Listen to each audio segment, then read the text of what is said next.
අදට නියමිතව තිබෙන්නේ ආරෂ්ඨායක මාර්ගයේ සම්මා කම්මන්ත කියන මාර්ගාංගයේ පිළිබඳව පින්නතුන් දන්නවා බුදුරජාණන් වහන්සේ පාණාතිපාතා වේරමණී, අදින්නා දානා වේරමණී, කාමේසු මිච්ඡාචාරා වේරමණී. මේ අකුසලයන්ගෙන් වෙන්වීම තමයි සම්මා කම්මන්ත කියලා කියන්නේ. යහපත් කර්මාන්තය. එතකොට භාගතුන් වහන්සේ සීලය කියන තැනදී වදාළේ මේ ලෝකේ නිෂ්ක්‍රීය පුජ්‍යලයක් තුල කවදාවත් සීලය කියන එක දකින්නට බෑ. සක්‍රීය පුජ්‍යලයක් තුල විතරයි පින්නතුනි මේ ලෝකේ සීලය දකින්න පුළුවන්. නිෂ්ක්‍රීය පුජ්‍යලයක් තුල සීලය දකින්න බැරි මිනිස්සු නිකන් ඉන්නකොට අපි කොහොමත් හොඳයි. නමුත් අපි සමාජයත් එක්ක වැඩ කරනකොට සක්‍රීය වෙනකොට තමයි දුර්ලභම මතුවෙන්නේ. අනේ දුර්ලභම කියන එක මතුවෙන්නේ යම් තැනකද එතන තමයි තියෙන්න ඕනේ සීලය. දැන් අපි මෙතන බනහනකොට කවුරු හරි කෙනෙක් බාහිරින් බලන් ඉඳලා තීරණයක් ගන්නවා අන්න මිනිස්සු අන්න සිල්වත්තු. එතකොට ඒ තීරණය වැරදි. ඇයි දැන් අපි කවුරුත් මෙතන නිෂ්ක්‍රීයයි. නමුත් අපි මෙතනින් නැකෙట్లా සමාජයත් එක්ක වැඩ කරනකොට තමයි අපේ දුර්වලකම කියන එක මතුවෙන්නේ. ඒකයි කිව්වේ දුර්වලකම කියන එක මතුවෙන්නේ යම් තැනකද එතන තමයි පින්නතුනි තියෙන්න ඕනේ සීලය. ඒ නිසා බුදුරජාණන් වහන්සේ වදාලා මහණෙනි පංචශීල ප්‍රතිපත්තියත් කඩාගෙන ආපු ගමනක පින්නතුනි අපි ඇවිල්ලා ඉන්නේ. අනිත් එක ප්‍රාණඝාතය කියන එක නැත්නම් ඒ ප්‍රාණඝාත අකුසලය පින්නතුනි සම්පූර්ණ වෙන්න බුදුහාමුදුරුවෝ වදාලා කරුණු පහක් තියෙන්න ඕනේ. පළවෙනි එක තමයි පණ තිබෙන සතෙක් වෙන්න ඕනේ. දෙවෙනි කාරණාව තමයි පණ තිබෙන බව හරියටම තේරුම් ගන්නට ඕනේ. තුන්වෙනි කාරණාව තමයි මරණ අදහසක් තියෙන්නට ඕනේ. හතුන්වෙනි කාරණාව තමයි මැරීමට කිසියම් පින්නතුනි උපක්‍රමයක් යොදන්නට ඕනේ. පස්වෙනි කාරණාව තමයි තමන් කරපු උපක්‍රමයෙන් ඒ සතා පින්නතුනි මරණයට පත් වෙන්න ඕනේ. මෙන්න මේ කරුණු පහ සම්පූර්ණ වුණාට පස්සේ ප්‍රාණඝාතය කියන කකුසලයක් සම්පූර්ණත්වයට පින්නතුනිපත් වෙනවා. මේකින් එක ගත්තත් ඒ කියන්නේ මරණ අදහස කියන එක ඇති වෙනකොටත් පුංචි අකුසලයක්. ඒ වගේම මැරීමට කිසියම් උපක්‍රම කිරීම තුලත් ඒත් අකුසලය. ඒ වගේම තමන් කළ උපක්‍රමයෙන් සතා මැරීම මෙන්න මේ කියන කරුණු පහ සම්පූර්ණොත් ඒ සතා ඒ කියන්නේ ප්‍රාණඝාතය කියන එකට පින්නතුනි අහු වෙනව සම්පූර්ණ වෙනවා. තර බුදුහාමුදුරු වදාලා බ්‍රාහ්මණ ධම්මික කියන සූත්‍රයේ පින්නතුනි බ්‍රාහ්මණයෙක් ඇවිල්ලා දවසක් අහනවා බුදුහාමුදුරුවන්ගෙන් භාගතුන් වහන්සේ මේ ලෝකෙ මිනිස්සුන්ගේ ඉස්සර තිබුණු මනුෂ්‍ය ධර්ම දැනුත් මිනිස්සු ළඟ තියෙනවද කියලා ඇහුවා. බුදුහාමුදුරු කෝ නෑ කියලා.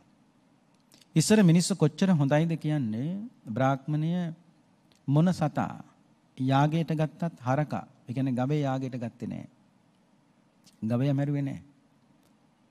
අනිත් සත්තු මැරුවා. ඒ සත්තු මරණ එක හොඳයි කියන එක නෙමෙයි. ගවයත් අන්තිමට මරාගෙන කන්න පටන් ගත්තා. ඒ ගවය මරපු පළවෙනි දවසේ ඒ මිනිස්සයා තමන්ගේ වම් අතින් අල්ලගත්ත හරකගේ අඟ දකුණු අතින් ගත්ත මන්නේ අරගෙන හරකයි බෙල්ලට පළවෙනි වතාවට මන්නේ තීප දවසේ පින්නතුනි හරක ඇඬුවා. ඒ හරකයි කඳුළු මේ මහ පොළොවට වැටුණා. ඒ හරකයි කඳුළු දැක්ක දෙවියන් මනුස්ස ලෝකෙ පැත්තට හැරිලා කිව්වලු අයියෝ ලස්සනට තිබුණු මනුස්ස ලෝකේ අපරාධේ අද අධර්මයේ උපන්නා කිව්වා. මෙච්චර හොඳට තිබුණු මනුස්ස ලෝකේ ගවයත් මරාගෙන කන්න පටන් ගත්තා. එදා ඉඳලා තමයි කෝ අධර්මයේ මනුස්ස ලෝකේ උපන්නේ. ඒ ගවය මරන්න කලින් ඒ ප්‍රාණඝාතය කරන්න කලින් පින්නතුනේ ලෙඩ තුනයි මිනිස්සුන්ට තිබුණේ. කාමාශාවයි පිපාසයයි බඩගින්නයි විතරයි. ඒ ගවය මැරුවට පස්සේ තමයි ලෙඩ තුන 98 බවට පත් වුනේ. ඒ නිසානේ පින්නතුනේ කියන්නේ 90ක් රෝග 90ක් ව්‍යාධි කියලා. චක්කවර්ති සිහනාද කියලා පින්නතුනි සූත්‍රයක් තියෙනවා. ඒක දීඝනිකාය සූත්‍රයක්. ඒදී භාගතුන් වහන්සේ වදාළ මහණෙනි අවුරුදු 80000ට තිබුණු මිනිස්සුන්ගේ අවශ්‍ය තමයි කිව්වා මේ ක්‍රමක්‍රමයෙන් අඩු වෙලා ආවිල්ලා අවුරුදු 100ටත් වඩා පින්නතුනි දැන් අඩු වෙලා තියෙන්නේ. ඒ දේශනාවේදී භාගතුන් වහන්සේ මතක් කරනවා මහණෙනි රජ කෙනෙක් දිලින්දන්ට ධනිය දුන්නා. දිලින්දන්ට ධනිය දෙනකොට ඒ කියන්නේ හොරකම් කරපු නිසා දිලින්දන්ට ධනෙ දුන්නා. ඒ ධනෙ දුන්නට පස්සේ ආරංචි වුණා ඔක්කොටම රජුරෝ දිලින්දන්ට ධනෙ දෙනවා කියලා. ඒතර ඔක්කොම පටන් ගත්ත මොකක් කරන්නද? හොරකම් කරන්න පටන් ගත්තා. ඒ හොරකම පටන් ගත්තට පස්සේ හොරකම කරපු මිනිස්සයා අල්ලගෙන ඇවිල්ලා රජුරවන්ට ඉදිරිපත් කරනම රජුරෝ කියන මේ මිනිස්සයාගේ හිස කතා දාන්න කියලා. හොරු කරන දේ තමයි මිනිස්සුන්ගේ බඩුත් හොරකම් කරලා ඒ මිනිහත් මරනවා.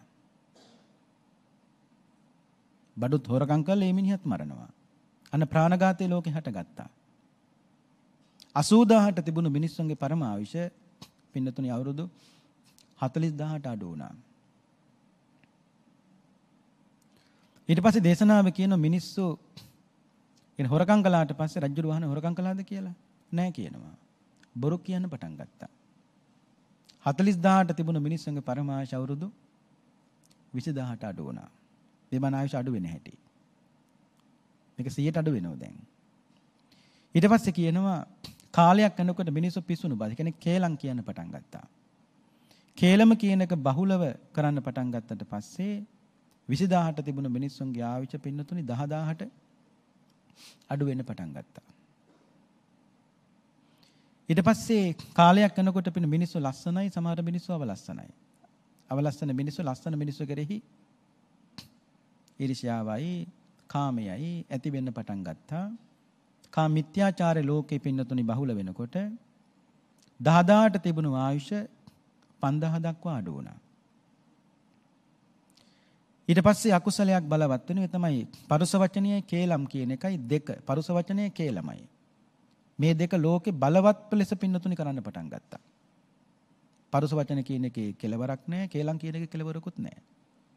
මෙන්න මේ අකුසල කර්ම දෙක බලවත් වෙනකොට 5000ට තිබුණු ආයුෂ පින්නතුනි 2500ට අඩු වුණා කිව්වා. මේ බුදුහාමුදුරු දේශනා කළ චක්කවර්ති සීනාද සූත්‍රයේ. ඊට පස්සේ මහණෙනි තව අකුසල් දෙකක් බලවත් වුණා. අවිද්‍යාවයි ව්‍යාපාදය. අවිද්‍යාව කියන්නේ දැඩි ලෝභය, ව්‍යාපාදය කියන්නේ තරහ. එතකොට මේ දෙක වැඩි වෙනකොට 2500ට තිබුණු මිනිස්සුන්ගේ ආයුෂ 2000 දක්වා පින්නතුනි අඩු වුණා කිව්වා. ඊට පස්සේ බුදුහාමුදුරු වදාලා 2010ට අඩු වෙනවා. ඒ තමයි මිත්‍යා දෘෂ්ටිය කියන එක ලෝකේ බහුල වුණා. මිත්‍යා දෘෂ්ටිය බහුල වෙනකොට 2000ට තිබුණු ආයුෂ 1000ට අඩු වුණා. තවත් කාලයක් යනකොට අකුසල් නැත්නම් ක්ලේශයන් තුනක් මේ ලෝකේ බලවත් වුණා. ඒ ක්ලේශයන් තුන තමයි අධර්ම රාගයයි, මිත්‍යා ධර්මයයි, විසම ලෝභයයි. අධර්ම රාගය කියලා කියන්නේ පින්නතුනි නොසුදුසු තැනි රාගය උපදවා ගන්නවා. කෙටියෙන් කිව්වොත් පියාගේ පාර්ශවයේ කියන්නේ තාත්තගේ පැත්තේ නංගි කෙරෙහිත්, ඒ කියන්නේ තාත්තගේ නංගි කෙරෙහිත් රාගය උපදින මිනිස්සුන්ට. ගුරුවරයාගේ බිරිඳ ඉන්නේ, ඒ බිරිඳ කෙරෙහිත් රාගය උපදිනවා. මේ ලෝක සම්ම සදාචාරය තුල කවදාවත් මේව ගරු කරලා කතා කරන්න ඒවා කතා කරන්න ඒවා නෙවෙයි. මේක අධර්ම රාගයයි. දෙක මිත්‍යා ධර්මය. මිත්‍යා දෘෂ්ටිය නෙවෙයි, මිත්‍යා ධර්මය. તો මිත්‍යා දෘෂ්ටිය කියන්නේ එකක්, මිත්‍යා ධර්මය කියන්නේ එකක්. මිත්‍යා ධර්මය කියන්නේ බුදුහාමුදුරු වදාලා අනාගතයේ මහණෙනි ස්ත්‍රීන් කෙරෙහි රාගයෙන් බැඳෙනවා. පුරුෂයන් කෙරෙහි රාගයෙන් බැඳෙනවා. සමහර රටවල් මේව සම්මත කරලා. ඒකත් ක්ලේශයක්. ඊළඟ තමයි විසම ලෝභය. ලෝභය නම් පින්නතුනේ කාටත් තියෙනවනේ. විසම ලෝභය කියලා කියන්නේ දකින්න සෑම වස්තුවක් කෙරෙහිම ලෝභ සිතක් ඇති කරගෙන ඒක Tamanට අයිති කරගන්න උත්සාහවන්ත වෙනවා. ඒක Tamanට අයිති කරගන්න උත්සාහවන්ත වෙනකොට Tamanට අයිති වෙන්නේ නැහැ කියලා වගේ තේනකොට මිනිස්සු නිකන් ඉන්නෙත් නැහැ. දණ්ඩක් මුගුරක් පොල්ලක් බැන්නම් ඊට වඩා දෙයක් කර මිනිස්සු පාවිච්චි කරනවා. පත්‍රයක් ගත්තත් 4-5 දවසට වෙන්න පුළුවන්. මෙන්න මේ අධර්ම රාගයයි, මිත්‍යා ධර්මයයි, විසම ලෝභයයි කියන මේ කෙලෙස් තුන බලවත් වෙනකොට බුදුහාමුදුරුවෝ වදාලා අවුරුදු 1000ට තිබුණු මිනිස්සුන් නෑ, අවුරුදු 2500ට තිබුණු මිනිස්සුන්ගේ ආයුෂ අවුරුදු 250 දක්වා පින්නතුනි අඩු වෙන්න පටන් ගත්තා. ඊට පස්සේ බුදුහාමුදුරුවෝ කියනවා මිනිස්සු වැඩිහිටියන්ට ගරු කරන්න පටන් ගත්තේ නෑ. ඒ කියන්නේ වැඩිහිටියෙකුට ගරු කරන්නේ නෑ. අද බස් එකක සීට් එකක්වත් දෙන්නේ නෑ. ඒ තරම් තත්ත්වයට පින්නතුනි පිරිහිලා. වැඩිහිටියන්ට නොසලකන කොටත් ශ්‍රමණ බ්‍රාහ්මනාදීන්ට ගරු නොකරන කොටත් මහණනි මතක තියාගන්න කිව්වා ආයුෂ අඩු වෙනවා කිව්වා. ඒ වැඩි හිටියන් නොසලකන කොට 250ට තිබුණු ආයුෂ 100ට අඩු වුණා කිව්වා. දැන් 100ටත් අඩුයි. අවුරුදු භාගතුන් වහන්සේ වදාළේ පින්නතුන්ට මතක ඇති මහණනි අවුරුදු ඒ කියන්නේ 100කට එක අවුරුද්ද ගානේ මිනිස්සුන්ගේ ආයුෂ අඩු වෙනවා. ප්‍රධාන හේතුව තමයි ප්‍රාණඝාතය පින්නතුනි. දැන් බුදුහාඳුරු පිරිනිවන් පාලා අවුරුදු 2567යි. ඒ 2564ට 100ට එක ගානේ අඩු කරලා බැලුවාම අද කාලේ මිනිස්සුන්ගේ පරමාශ අවුරුදු 80යි. තව අවුරුදු 7000ක් යනකොට මිනිස්සුන්ගේ පරමාශ අවුරුදු 10යි. 10ට වැඩි මිනිස්සුන්ගේ ආයුෂ පින්නතුනි අඩු වෙන්නේ නැහැ. ඒ 10ට ආයුෂ අඩු වුණු කාලෙට තමයි මේ ලෝකේ පින්නතුනි වහින්නේ මොකද්ද? වර්ෂාවක්. ඒ වර්ෂාවට කියන්නේ මුගසන් වර්ෂාව කියලා. අපි කියන්නේ මුරුගසන් වර්ෂාව කියලා. ඒ මුගසන් වර්ෂාවට තෙමෙන්න හොඳ නැහැ. මුගසන් වර්ෂාවට තෙමෙන සෑම සත්වයක් තුළම පින්නතුනි හට ගන්නවා බද්ධ වෛරයක්. ඒ වෛරය කොච්චරද කියන්නේ අතට ගන්න දේ මොකද්ද? ඒක ආයුධයක් බවට පත් කරගෙන අනිත් මිනිහට දමලා ගහනවා. හැබැයි මේ මුගසන් වර්ෂාව තියෙන සතියයි. සතියකින් පස්සේ මේක පායනවා. වැස්ස පටන් ගන්නකොටම සමහරු කරන්නේ මොකද්ද? ගල් පර්වත ගුහා ඇතුළට ගිහිල්ලා තමන්ගේ ජීවිත බේර ගන්නවා. වැස්ස පෑවුවට පස්සේ සතියකින් පස්සේ මේ ඇත්තෝ එනවා මේවෙන් එළියට. ආවට පස්සේ දකින්න වෙච්ච විනාශයේ බිනිසු යනකොට ආගෙන පින්නතුනි මරණයටපත් වෙලා. අනිතුරු වෙච්ච ඇත්ත තමයි කල්පනා කරන්නේ මොකද්ද? අපේ වරද නිසායි අද අපිට මෙහෙම වුනේ. දැන් කරන්න ඕන ටික ටික ආයුෂ වැඩි කරන්න ඕනේ. ඉස්සෙල්ලම නවත්තන අකුසලයේ තමයි මොකද්ද? ප්‍රාණඝාතය. දැන් බලන්නකෝ ප්‍රාණඝාතය කර ඇවිල්ලා ආයුෂ අඩු වෙලා දැන් නවත්තලායි වැඩි කරන්න හදනවා. ප්‍රාණඝාතය නවත්තනකොට 10ට තියෙන ආයුෂ 20ට වැඩි වෙනවා. හොරකම් කරන එක නතර කරනකොට 20ට තියෙන ආයුෂ 30ට වැඩි වෙනවා. කාමීත්‍යාචාර නතර කරනකොට 30ට තියෙන ආයුෂ 40ට වැඩි වෙනවා. මේ විදිහට අකුසල් අත්‍රලා අන්තිමට පින්නතුනි ආයුෂ වශයෙන් දිනු කරනවා කීයටද? අවුරුදු 80000ට. අන්නේ අවුරුදු 80000ට ලෝකේ පරමායුෂ වැඩි වුණු කාලේ තමයි මෛත්‍රී කියන බෝසතාණන් වහන්සේ මේ ලෝකේ උප්පත්ති ලබන්නේ. මෙතෙක් මෛත්‍රී බෝසත්ත්වයේ වැඩි ඉන්නේ පින්නතුනි තුසිත දිවි ලෝකේ. මේ වෙනකොට මෛත්‍රී බෝසත්ත්වය සියලු බුද්ධකාරක ධර්ම දසපාරමී සියල්ලක් පින්නතුනි සම්පූර්ණ කළ අවසానයි. එහෙනම් ඇයි මෛත්‍රී බෝසතාණන් වහන්සේට මනුස්ස ලෝකෙට එන්න බැරි බුදු වෙන්න? පින්වත්නි අපේ ගෞතම බුදුරජාණන් වහන්සේගේ ධාතුන් වහන්සේලා මනුස්ස ලෝකයේ තියෙන තාක්කල් මෛත්‍රී බෝසතාණන් වහන්සේට මනුස්ස ලෝකෙට එන්න බෑ. ඒ කියන්නේ බුදු කෙනෙක්ගේ ධාතුන් වහන්සේලා තියෙද්දී තවත් බුදු කෙනෙකුට මේ ලෝකෙ බුද්ධත්වයට පත් වෙන්නට බෑ. ඒක ධර්මතාවයක් පින්නතුනි. ඒ නිසානේ කියන්නේ භාගතුන් වහන්සේගේ අපේ සියලුම ධාතුන් වහන්සේලා මනුස්ස ලෝකෙන් අහක් වෙච්ච දවසට අයින් වෙච්ච දවසට තමයි මෛත්‍රී බෝසතාණන් වහන්සේට මනුස්ස ලෝකෙ උපදින්න පුළුවන්කම තිබෙන්නේ. ඉතින් මම මේ කිව්වේ මේ ප්‍රාණඝාතයේ හැටියට පින්නතුනි භාගතුන් වහන්සේ වදාළේ ඒ කරුණු පහ සම්පූර්ණොත් තමයි ප්‍රාණඝාතයට අයිති වෙන්නේ. ඉතින් සම්මා කම්මන්ත කියන කාරණාවේ තේරුම් ගන්න ඕනේ. පළමු කොටම සම්මා කම්මන්තයේදී නවත්තන්න ඕනේ ප්‍රාණඝාතයයි පින්නතුනි.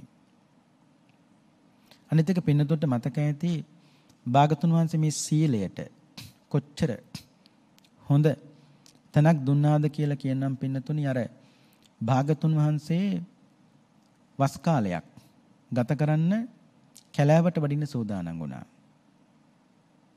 මේක ආරංචි වුණා කාටද? අනාථපිණ්ඩික සිටුතුමාට. ආරංචි වෙලා සිටුතුමා පින්නතුනි ආව බුදුහාඳුරු ගාවට. ඇවිල්ලා කියන බුදුහාන්නේ මට ආරංචියක් ආවා 3 මාසයකට කැලෑවට වඩින්න හදන්න කියලා. ස්වාමිනී භාගතුන් වහන්සේ වඩින්න එපා කිව්වා. බුදුහාරකුතින් කවුරු කිව්වත් මගේ ගමන් නතර කරන්න කාටවත් බෑ මම යනවා කිව්වා. 3 මාසයකටනේ. වස් කාලේ 3 මාසෙයි. 3 මාසෙන් පස්සේ මං ආපහු එනවා. ඊට පස්සේ සිටුතුමා ගෙදර ගියා. ගෙදර ගිහිල්ලා පින්නතුනි කල්පනා කරගෙන ඉනකොට මේක දැක්ක ගෙදර වැඩ කරන දාසිය. කවුද? පුන්නා. දාසිය මේක දැකලා සිටුතුමාගෙන් අහනවා සිටුතුමනි දැන් වෙනද බුදුහාඳුරු හම්බෙලාම සතුටින් ඉන්නවා. අද මොකද දුකෙන් ඉන්නේ කියලා ඇහුවා. බලන්න පුන්න බුදුහාඳුරු අපිව දාලා වඩින්න හදන්නේ කො 3 මාසයකට. මේ පුණා දාසිය කියනවා භාග්‍යවතුන් වහන්සේ වඩින ගමන මම නතර කළොත් ඔබතුමා මට මොනවද දෙන්නේ කියලා ඇහුවා. පුණා නුඹට පුළුවන් නම් භාග්‍යවතුන් වහන්සේ නතර කරන්න අද ඉඳලා මේ ගෙදර දාසි භාවයෙන් නුඹ මුදවනවා නිදහස් කරනවා කිව්වා. පුණා දාසිය ලස්සනට කොණ්ඩේ පීරගෙන සුදු වැඳගෙන ජේතවනාරාමයට ගියා. ගිහිල්ලා භාග්‍යවතුන් වහන්සේට කියනවා භාග්‍යවතුන් වහන්සේ මා වෙනුවෙන් නවතින්න කිව්වා. බුදුහාඳුර වහන පුණා දැන් මම නැවතුණා කියමුකෝ. නුඹට මොනවද ලැබෙන්නේ කියලා ඇහුවා. මට මොකුත් ලැබෙන්නේ නැහැ බුදුහාඳුරවනි. ඔබ වහන්සේ 3 මාසයකට වඩින ගමන නතර කළොත් මං අද ඉඳලා දාසිභාවයෙන් නෑ. ඔබ වහන්සේ 3 මාසයකට වඩින ගමන නතර කළොත් මම අද ඉඳලා මැරෙනකන් පන්සිල් ලකිනවා කිව්වා. මං අද ඉඳලා මැරෙනකන් පන්සිල් ලකිනවා කිව්වා. සාදු සාදු සාදු පුණා. නුඹ පොරොන්දු වෙනවා නම් මට මැරෙනකන් පන්සිල් ලකිනවා කියලා. එනනම් මගේ ගමන නවත්තන්න. බුදුහාරු ගරුකලේ පුන්නටද? නෑ. භාගතුන් වහන්සේ ගරුකලේ පන්සිල් වලට. එතකොට තේනවද පින්නතුනේ? පන්සිල් වලට 3 පාරක් සාදු කියපු උත්තමී බුදුහාමුදුරුවෝ. පන්සිල් වලට 3 පාරක් සාදු කිව්වනම් ඔය ඇත්තෝ පෝදාර රකින්න 8 සිල් වලට බුදුහාමුදුරුවෝ පින්නතුනේ කී පාරක් සාදු කියයිද? ඒ නිසා ආරෂ්ඨාංගික මාර්ගයේදී තේරුම් ගන්න ඕනේ සම්මා කම්ම ප්‍රාණඝාතයෙන් ඒ කියන්නේ භාගතුන් වහන්සේට දෙතිස් මහා පුරුෂ ලක්ෂණ ආදී කොට ඇති. ඒ කියන්නේ පුරුෂ ලක්ෂණ 32ම ලැබුණ නිකන් නෙවෙයි. පෙර සංසාරේ කරගත්තු මහා පින්නතුනි පින්කම් වලට. පුරුෂ ලක්ෂණ පින්නතුනි වෙනත් ආගමික නායකයන්ටත් තියෙන්න පුළුවන්. නමුත් ඒ ඇත්ත දන්නේ නැහැ මේ පුරුෂ ලක්ෂණ ලැබුණේ මොන පින්කමක් මොන කුසලයක් කළාද කියලා.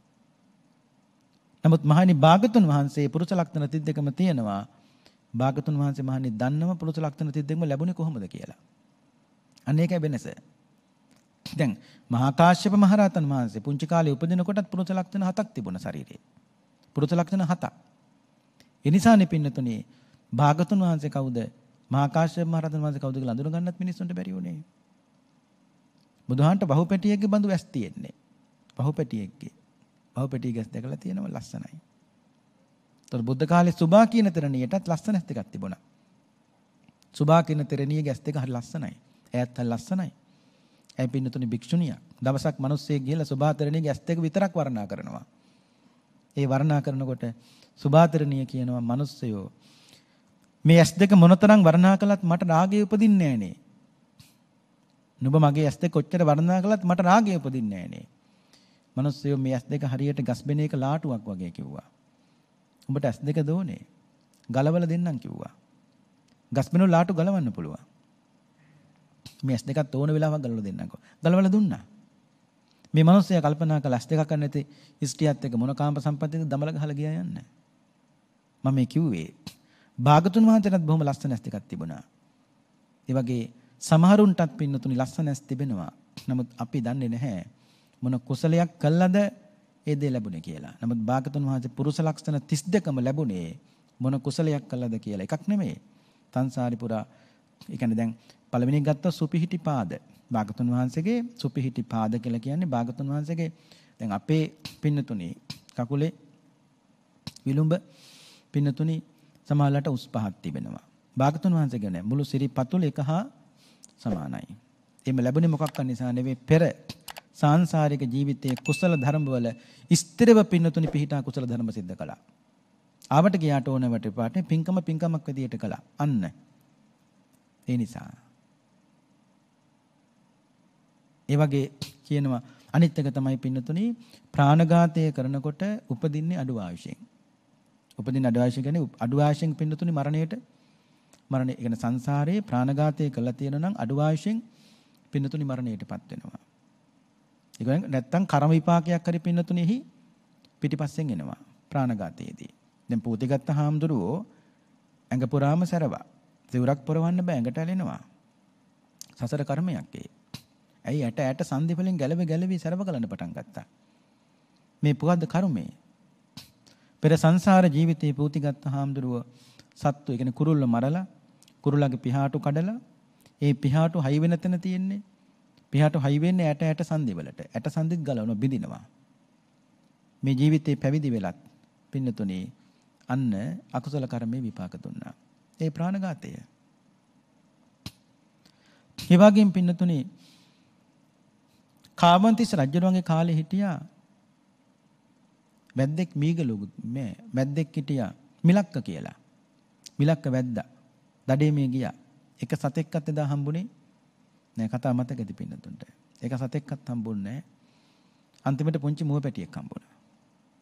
විද්දා, මැරුවා, පිච්චුවා, කෑවා.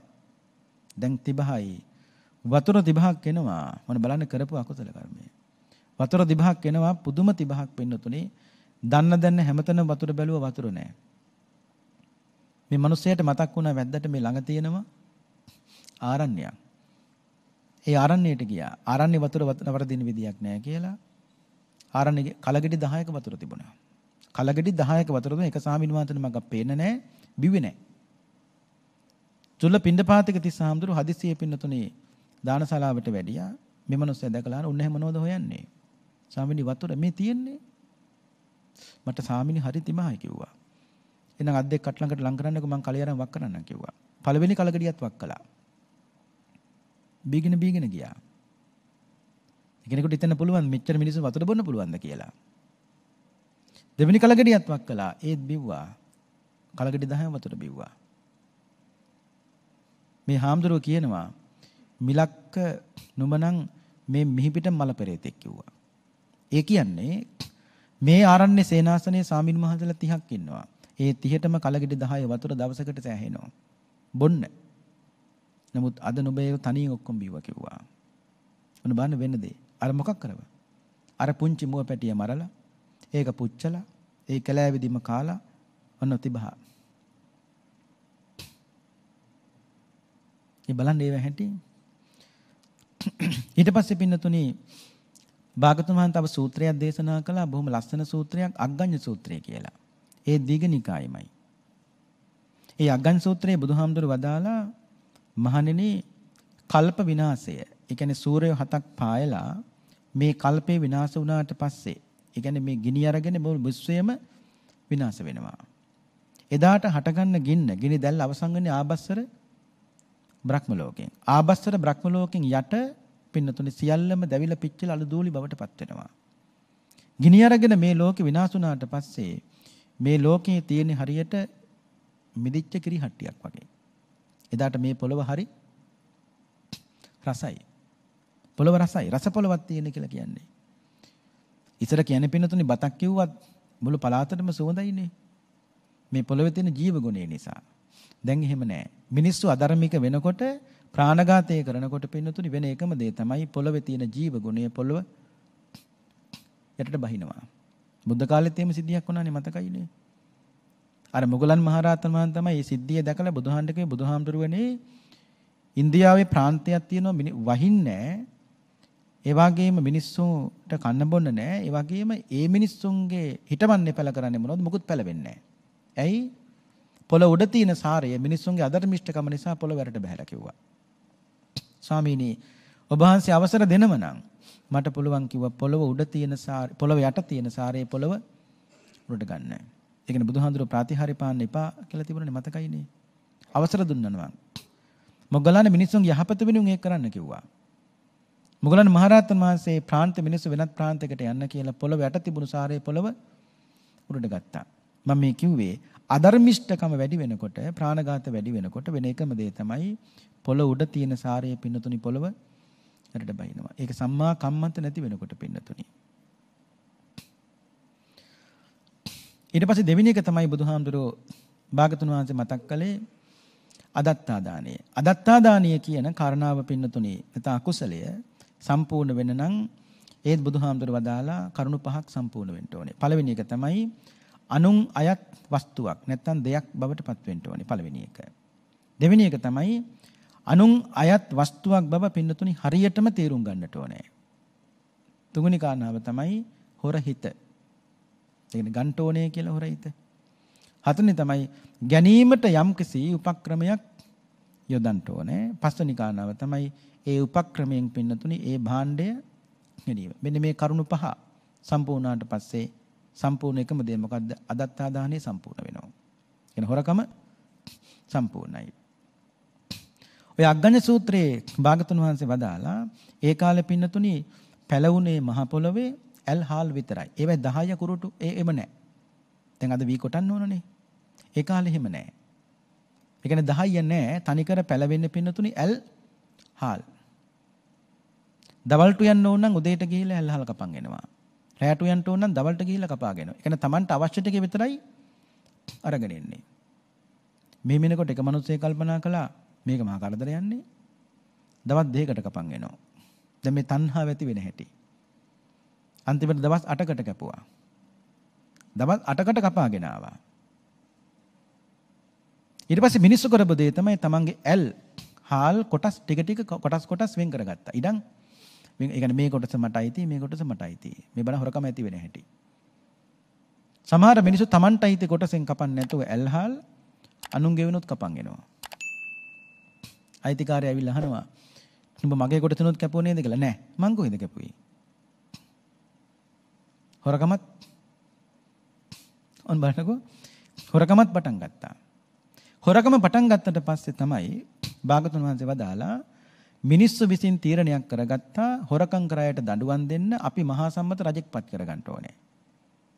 ඒ කියන්නේ වැරදි කරන අයට දඬුවම් දෙන්න. ඊට පස්සේ කිව්වා ඒ අපිපත් කරගන්න රජුරවන්ට අපි බදු වශයෙන් අපේ කොටසෙන් ටිකක් දෙනවා. අද වගේ තමයි. එතකොට මහා සම්මත රජුරුවපත් කරගත්තා. මහා සම්මත රජුරුව වැරදි කළ අයට කියන හොරකම් කළ අයට දඬුවම් දෙනවා. අද ඒ වැනි පැත්ත. ඒ නිසා ඒ රජවරු පත් කරගත්තෙත් වෙන කවුරුවත් නෙවෙයි පින්නතුනේ අපිමයි. රජුරු පත් කරගෙන වෙන මොහොකටවත් නෙවෙයි දඬුවම් කළ යුත්තන්ට දඬුවම් දෙන්න. වැරදි කරන අයට මේක නිවැරදි කරලා මොකක් හරි මාවතකට යැත්තු යොමු කරන්න. ඒක නොවෙනකොට රජුරුවන්ගෙන් වැඩක් පින්නතුනි වෙන්නේ නැහැ. ඒකෙනුත් තේරෙනවා පින්නතුනි Tamanට අයිති නැති දේවින් එහෙම ගන්න ගියාම ගත්තද කියලා ඇහුවම නෑ කියනවා අන්තිමට පුරුත් කියනවා. බුදුහාඳුර වදාලා රාජකාරිය වශයෙන් Tamanට අයත් දේ අල්ලසක් නොදුන්නොත් පින්නතුනි කරගන්නද බෑ. ඒක හොරකම. යටින් ගානක් දුන්නොත් හරිය නැත්තම් පින්නතුනි බෑ. එහෙම කරන්න අමාරුයි. ඒක හොරකම හොඳ නෑ ඒවා. අධාර්මිකව හම්බ කළ දරුවන්ට කන්න දුන්නත් කවදාවත් ඒව yaadෙන්නේ නෑ. ලාභය බලාපොරොත්තුෙන් එහෙම කරන්නේ. අපි සමහර දේශනාවලත් කියලා තියෙනවා. ඒක මහත්තයෙක් කියන හාමුදුරනේ මට බලයේ තිබුණු කාලේ නිලයේ තිබුණු කාලේ සතියකට බඩවලු දෙකක් අරන් යනකෝ ගෙදර ධාර්මිකව නෙවෙයි අධාර්මිකව. දැන් කඩේකට ගියා සබන් කෑල්ල දෙයක් ගත්තා. කඩේකට ගියා සීනි කිලෝයක් ගත්තා. සබා කඩේට ගියා තේකොළ 500ක් ගත්තා. ඉතින් බඩමල්ල හරිනේ. අරන් ගිහිල්ලා ගෙදර දුන්නු නෝනට දුන්නු කිසිම දවසක හාමුදුරුවනේ නෝන කවදාවත් ඇහුවේ නැහැ කිව්වා කොහෙන්ද මහත්තයා මේ බඩු මල්ලක් අරන් එන්නේ කියලා. හාමුදුරු විශ්වාස කරන්න. මේ බඩු මල් අරන් ගියපු සෑම දවසකම මගේ දරුවෝ මම රැයකටත් උස්සන් ගියා ඉස්පිරිතාලෙට. රැය දෙකටත් දරුවෝ උස්සන් ගියා ඉස්පිරිතාලෙට. ඇයි මේ? අධාර්මිකව හම්බ කරපුවා. එතකොට ඒ කිරි බොන්න දෙන්නේ කාටද? දරුවන්ට. කිරි පැකට් එකක් මිනිස්සුන් නිකන් එල්ලුවාම කඩේකට ගිහලා නිකන් දෙයි. තියෙන බලය නිසා. නමුත් ඒ මිනිස්සයයි මුදලාලි කිරි දෙන්නේ සාප කර කර. ඇයිද යන්නේ? කිරි පැකට් එකේ ගාන හොයන්නේ මේ මිනිස්සයා කිරි පැකට් කීයක් තව විකුණන්න ඕනද? ධාර්මිකයි නෑ ඒ කිරි දෙන්නේ දරුවන්ට. ඒ කිරි බොන්නේ දරුවෝ මෙන්න ලෙඩ වෙනවා. බේත් වලට මනිත් පැත්තෙන් සල්ලි යනවා. ඒ මහත්තයා කිව්වේ. දැන් විශ්‍රාම ගිහිල්ලා හාමුදුරනේ පුළුවන් කාලේ ඒවා කරා කිව්වා. පුළුවන් කාලය කියලා කියන්නේ බලය, නිලය ඔක්කොම තිබිච්ච කාලේ කළා කිව්වා. දැන් හිතා ගන්න පුළුවන් කවුද කියලා. ඒ මහත්තයා හැබැයි කිව්වා හඳුනේ තවත් කෙනෙකුට ඒ වරද නොකරන්න බන කරුණත් කමන්නේ මේ කියන්න කිව්වා. ඒකයි මේ කිව්වේ. නමුත් දැන් බෑ හන්නේ දැන් මොකුත් හම්බෙන්නේ නැහැ. දැන් නිලයක් නැහැ, බලයක් නැහැ, විශ්‍රාම ගිහිල්ලා. දැන් හඳුනේ 1යි 2යිද හදන්නේ සම්බෝලයේ බතුවිද දරුවෝ තුන්දෙනාත් එක්ක කාලා ජීවත් වෙනවා. කිසිම දරුවෙක් ලෙඩ වෙන්නේ නැහැ කිව්වා. දැන් තේරෙනවද? නොමනා විදියට කියන්නේ අධාර්මික විදියට හම්බ කළ දරුවන්ට කන්න දුන්නත් ඒවා ඇයි සම්මා කම්මන්ත නෙවෙයි ඒවා. සම්මා කම්මන්ත නෙවෙයි ඒවා. සම්මා කම්මන්තේ වැරදුණු තැන පින්නතුනේ අනිත් පැත්තෙන් ඒවත් මේ ලාභයේ බලාපොරොත්තුෙන් කළාට පින්නතුනේ ඊට වැඩිය ලාභයක් බේත් වලට යනවා. ඒ කියන්නේ සල්ලි යනවා. බන්න වෙන හැටි ඒවා. ඒකයි බුදුහාරු කිව්වේ මේ අල්ලසක් නොදුන්නොත් කෙනෙකුට යමක් කරගන්න බෑ. නමුත් ඒක තේරුම් ගන්න ඕනේ ගන්න කෙනා අල්ලස ගත්තත් මේව දෙන්නේ දරුවන්ටයි. නමුත් මේක හොඳ නෑ. රාජකාට අදාළ දෙයක් නේ. රාජකාරිය තුල නම් රාජකාරිය තුල ඉදේ කරන්න ඕනේ. ඒ වගේම හරියට වැඩ කරන්නේ නැතුව බොරුවට දවසක ඉවල අතපත ගාලා මාසික පඩිය ගන්නම් ඒකත් පින්න හොරකමක් ඒක. අදත්තාදානේ සම්මා කම්මන්ත නෙවෙයි ඒවා. පින්නතොට මතක ඇතිනේ. ලොවැඩ සංගරාවෙත් කිව්වනේ කෙලියට කඩක් සංගවා යහළුවෙකු ගෙනේ එලිකොට නැවත දුන් මිනිසෙකුට එතකිනේ. විලි වැස්මක් නොම විය දෙවි වුණත් අනේ කෙලියටවත් නොකරව් සොරකමක් දැනේ. සෙල්ලමටවත් හොරකම් කරන්න එපා කිව්වා. ඒ කියන්නේ ඒවා නියම කර්මාන්තේ නෙමෙයි. තුන්වෙනි එක තමයි පින්නතුනේ කාම මිත්‍යාචාරය.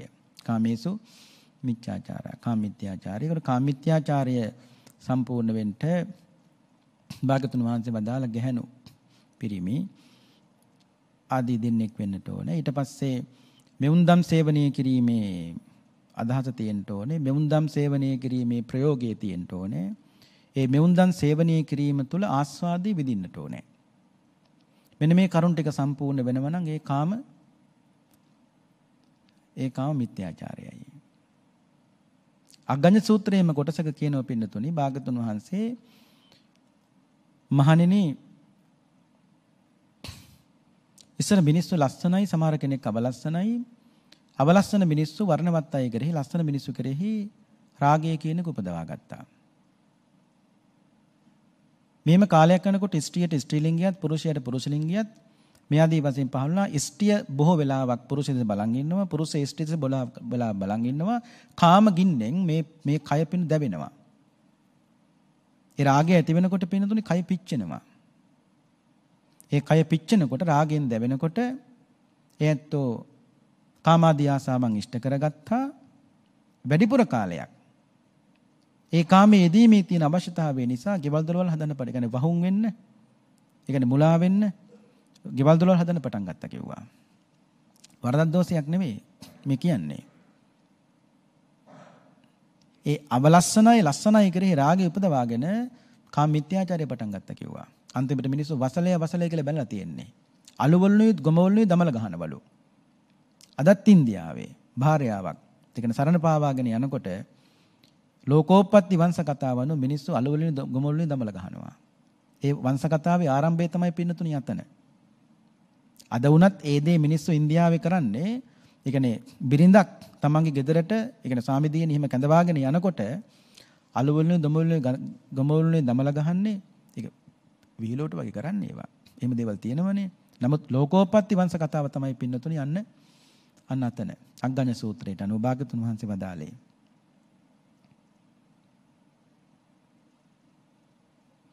සමහර මිනිස්සු පින්නතුනි සමහර වෙලාවට ජීවත් වෙන්නේ අතීත කාමයේ තුලමයි.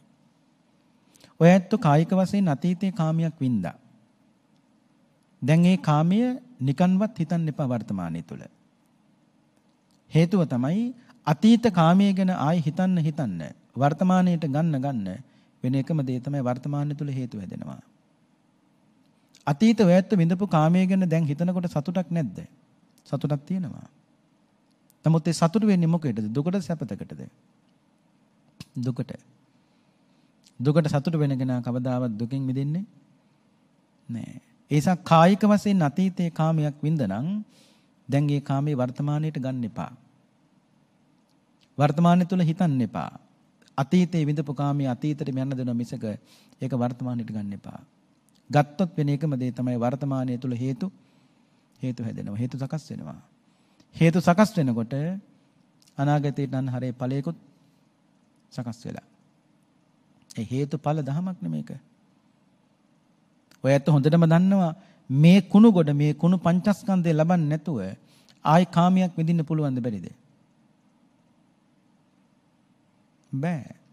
මේ කුණු පංචස්කන්ධය ලබන්නේ නැතුව ආයි කාමයක් විඳින්න බෑ. මොකද දැන් මේ කාමයේ වින්දෙත් මේ කුණු පංචස්කන්ධය තුල හිඳගෙනමයි. එහෙනම් ආයි විඳින්න ඕන නම් මේ කුණු ගොඩ ආයි ලබන්න ඕනේ. ඒ නිසා කරන්නේ මොකද්ද? මේ කාමයේ විඳින්න තියෙන ආසාවට තමන්ම මේ කුණු ගොඩ ආයි ප්‍රාර්ථනා කරනවා. එතකොට මේක අම්මා හදපු එකක් නෑ. මේක තාත්තා හදපු එකක් නෑ. මේක අපි විසින් හදාගත්තු අතීත හේතුවක ඵලයක්. වැඩේ කියන්නේ ඵලයට ලැබිලා තියෙන කුණු ගොඩක්. මේ මට තියෙන්නේ මම අතීතයේ හදපු හේතුවක ඵලයක් පින්නතන. මේ කුණු ගොඩ මේක අම්මා තාත්තා හදපු එකක් නෙවෙයි. මේක මං විසින් අතීතයේ හදාගත්තු හේතුවක ඵලයක් මේ. දැන් පින්නතුන් තේරෙනවද අතීත හේතුවක ඵලයක් නෙවෙයිද කුණු ගොඩ? හේතුවක ඵලයක්.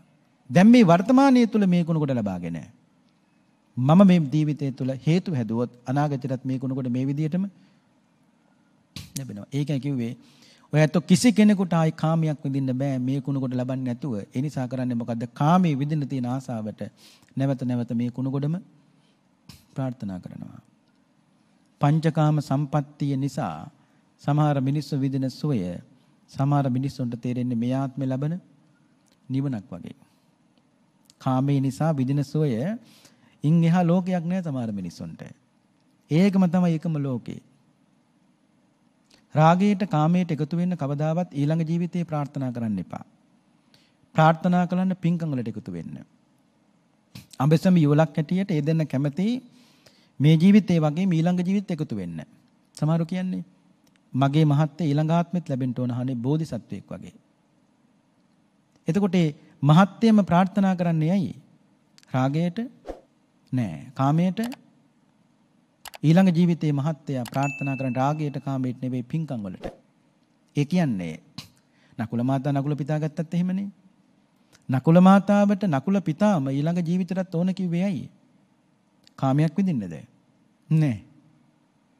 නකුල මාතාව කිව්වේ බුදුහාඳුරනේ මේ වගේ සාම්පුරුෂයෙක් මටයි ලැබෙන්නේ නෑ. ඒ නිසා බුදුහානේ සසරේ දැන් ගොඩක් දුර පින්කම් කරගෙන අපි දෙන්න මේ ගමන ගොඩක් දුර ඇවිල්ලා තව ටික දුර යන්න තියෙන්නේ. ඒ ටික දුර යන්න මට ඕන එකම කෙනා තමයි මගේ නකුල පිතා.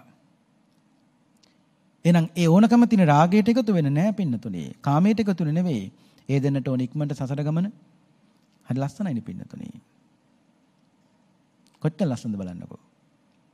ඒ මබසෙමි ලෝකට ප්‍රාර්ථනා කරන්න පුළුවන් කිසි ප්‍රශ්නයක් නැහැ. භාගතුන් වහන්සේ එපා කිව්වේ නැහැ. බුදුහාරු ගාවට ගිහලා කිව්වේ බුදුහාන්නේ අපි දෙන්න ඊළඟ ජීවිත එකතු වෙන්න කැමති මොනවද කරන්න ඕනේ කියලා. බුදුහාතුරු ඉතින් කරන්න ඕනේ ටිකත් ඔක්කොම කිව්වා.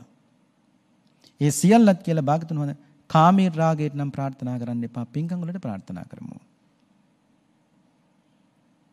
ධර්මපාල ජාතකේ පින්නතුට මතක ධර්මපාල අඹසම යුවල සදාර සාමිපුර කියන්නේ සන්තුෂ්ටිය තුල බ්‍රාහ්මණයෙක් හැටියට පින්නතුනේ ඒකත් ගත කළ ජීවිතයේ කියනවා මයංච භරියා නාතික්කමාම. ඒ කියන්නේ අපි අපේ භාර්යාව කවදාවත් ඉක්මවා ගියේ නැහැ. ඒ වගේ අපේ භාර්යාවරු කවදාවත් අපි ඉක්මවා ගියෙත් නැහැ. අපි තරුණ විය ඉක්ම ගියාට පස්සේ ඒ කියන්නේ කාමයේ කියන්නේ මොකක් හරි මේකේ මිදලා අවසන් කියන්නේ ඇති වෙන දවසක් තියෙනවනේ මේකේ. ඒක යම් දවසක මෙහි ඇතිවීමක් තිබුණාද අපි එදාට ගත කළේ බ්‍රහ්මචාරී අන්න ජීවිතයක්. බ්‍රහ්මචාරී ජීවිතයක්. මේක හැමදාම කාමී විඳින්නට බෑ. මේකේ යම් කිසි දවසක පින්නතුනේ ඇතිවීමක් මේකේ තියෙන්නට ඕනේ. ඉතින් බුදුහාඳුර වදාලා මෙන්න මේ ටික තේරුම් අරගෙන අදත්තා දානය, ප්‍රාණඝාතය, අදත්තා දානය, කාමමිත්‍යාචාරය මේ තුනෙන් වැළකීම තමයි සම්මා කම්මන්ත කියලා කියන්නේ. ඉතින් මේ ඉගෙන ගත්තේ ආරෂ්ඨායක මාර්ගයේ සම්මා දිට්ඨි, සම්මා සංකප්ප, සම්මා වාචා, සම්මා කම්මන්ත හතරවෙනි කොටස පින්නතුනේ. ඉතින් මේ දිනවල සත්‍තිස් බෝධිපාක්ෂික ධර්ම 37ක්නේ සත්‍තිස් කියන්නේ. බෝධි කියලා කියන්නේ අවබෝධයේ පිණිස, පාක්ෂික කියලා කියන්නේ හේතු වෙන. අවබෝධයේ පිණිස හේතු වෙන කරුණු තියෙනවා කිය 37ක්. අවබෝධයේ පිණිස හේතු වෙන කරුණු තියෙනවා 37ක්. එයින් එකක් තමයි පින්නතුනි සම්මා කම්මන්ත කියලා කියන්නේ. ඒ කාරණා මේ ඉගෙන ගත්තේ මේ දේශනාව බොහෝම ශ්‍රද්ධාවෙන් ගෞරවයෙන් ශ්‍රවණය කිරීමෙන් පහල කරගත් උතුම් පුණ්‍ය කුසල් බලයෙන් පින්වත් සෑම දිනාටම චතුරාර්ය සත්‍ය ධර්මාබෝධය තුළින් සුඛ සහගත ප්‍රතිපදාවෙන් දුක් කෙලවර කොට නිර්වාණාභෝධයම සාක්ෂාත් වේවායි සාදු සාදු සාදු කියලා ප්‍රාර්ථනා කරන්න.